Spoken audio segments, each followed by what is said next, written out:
नमस्कार, आपके साथ मैं हूं गौरव अग्रवाल। 4 जून के नतीजों से पहले एग्जिट पोल के आंकड़े आ गए हैं और सारे पोल में मोदी सरकार हैट्रिक लगाती दिख रही है, जबकि इंडिया गठबंधन के लिए कहीं कोई उम्मीद नजर नहीं आती एग्जिट पोल्स में। लेकिन इंडिया गठबंधन का अपना दावा है, कांग्रेस का दावा है कि 4 जून को एग्जिट पोल के आंकड़े गलत साबित होंगे। राहुल गांधी ने डंके की चोट पर कहा है कि इंडिया गठबंधन 295 सीटें जीतेगा। मतलब इंडिया गठबंधन को अपनी सरकार बनने का भरोसा है। 295 वर्सेस 400 सीटों की लड़ाई के बीच ही आज पीएम मोदी ने सरकार के अगले 100 दिन के एजेंडे पर बैठक की है।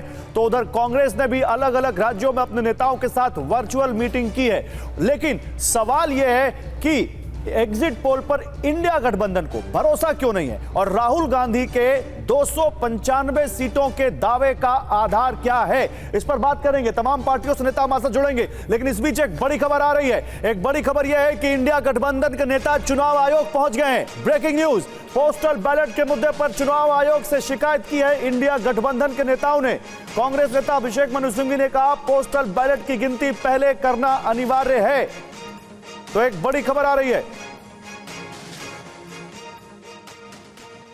देखिए। और इसी बीच एक और खबर आ रही है, चुनाव आयोग पहुंचा इंडिया अलायंस, तीसरी बार पहुंचा है। पोस्टल बैलेट परिणाम में निर्णायक, ये कहा अभिषेक मनु सिंघवी ने। वो कह रहे हैं 2019 में चुनाव आयोग ने नियम हटाया और वो कह रहे हैं कि पोस्टल बैलेट की गिनती पहले हो, उसके बाद ही कुछ होना चाहिए। यहां पर अगर अभिषेक मनु सिंघवी की बाइट आ गई हो तो पीसीआर सुनाइए।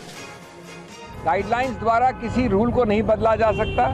जो पुरानी गाइडलाइंस थी 2019 वाली जो मैंने बताई अभी आपको, उसको हटा दिया है, उसको निरस्त कर दिया है।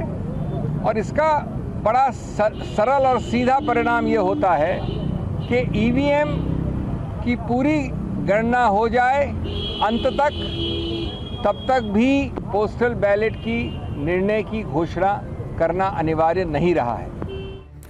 और देखिए एक और बड़ी खबर है, मेरे साथ मेरे सहयोगी जुड़ेंगे, लेकिन पहले यह खबर देख लीजिए। इंडिया गठबंधन के डेलीगेशन के बाद अब बीजेपी नेता भी चुनाव आयोग पहुंच गए हैं। निर्मला सीतारमण और पीयूष गोयल पहुंचे हैं चुनाव आयोग। ये बड़ी खबर आ रही है। तो एक तरफ इंडिया गठबंधन, दूसरी तरफ एनडीए के भी नेता, दोनों पहुंच गए हैं चुनाव आयोग। और इस पर बात करने के लिए मेरे साथ मेरे 2 सहयोगी जुड़े हुए हैं। मेरे साथ कुमार विक्रांत फिलहाल जुड़ रहे हैं और थोड़ी देर में मेरे साथ आनंद प्रकाश पांडे भी जुड़ेंगे। पहले कुमार से बात करते हैं इंडिया गठबंधन के नेताओं के चुनाव आयोग जाने पर। कुमार, बताइए क्या जानकारी है, क्या चाहता है इंडिया गठबंधन चुनाव आयोग से? ये देखिए, इंडिया गठबंधन के नेताओं की जो कल मल्लिकार्जुन खड़गे के घर पर बैठक हुई थी, वहाँ ये तय हुआ था कि चुनाव आयोग से टाइम मांगा जाए और आज 4:30 बजे का उनको टाइम मिला।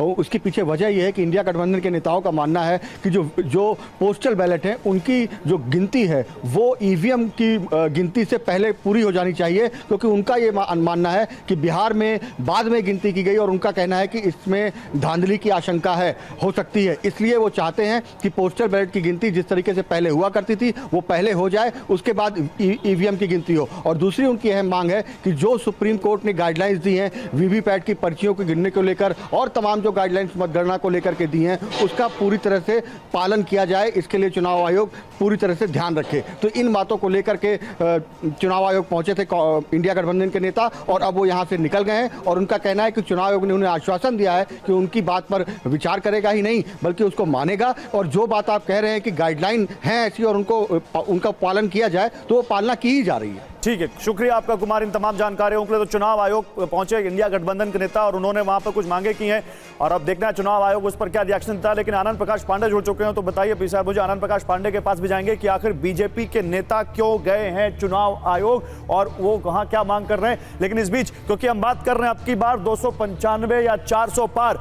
तो क्यों 295 का आंकड़ा दिया है राहुल गांधी ने, वो क्या कह रहे हैं? 400 पार का जो दावा है बीजेपी का, क्या वो सही साबित होगा? आइए इस पर बात करेंगे। मेरे साथ तमाम मेहमान जुड़ेंगे, लेकिन पहले मैं आपको सुनाता हूं राहुल गांधी ने क्या दावा किया है 295 सीटों को लेकर, वो दिखाइए पीसीआर।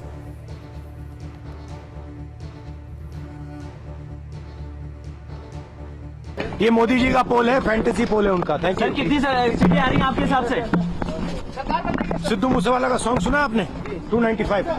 ये मोदी जी का पोल है, फैंटेसी पोल है उनका। Thank you. कितनी सीटें आ रही हैं आपके हिसाब से? सिद्धू मूसेवाला का सॉन्ग सुना आपने? 295। और देखिए इसके बाद क्या कहा रविशंकर प्रसाद ने, क्या जवाब दिया वो भी देखिए। सपने देखते हैं उस पर कोई पाबंदी नहीं है। कांग्रेस की हालत इसीलिए हुई है और आगे और होगी क्योंकि दिन में सपना देखना इन्होंने बंद नहीं किया है। जमीन पर काम करें, जनता का विश्वास जीतें, खाली मोदी जी की आलोचना और गाली गलौज बंद करें। एक बार आप कांग्रेस नेता जयराम रमेश को भी सुनिए, फिर अपने मेहमानों के पास चलते हैं। हर राज्य में जो राजनीतिक स्थिति है, चुनाव के पहले चुनाव के बाद, उस पर बातचीत हुई, विश्लेषण हुआ, मजबूत सीटों पर, कमज़ोर सीटों पर, जहां हम लड़ाई में हैं उन सीटों पर, और 2 घंटे के बातचीत के बाद सभी लोगों ने इस एक सामूहिक नतीजे पर वो पहुंचे कि इंडिया गठबंधन को 295 सीटों से कम मिलना बिल्कुल असंभव है।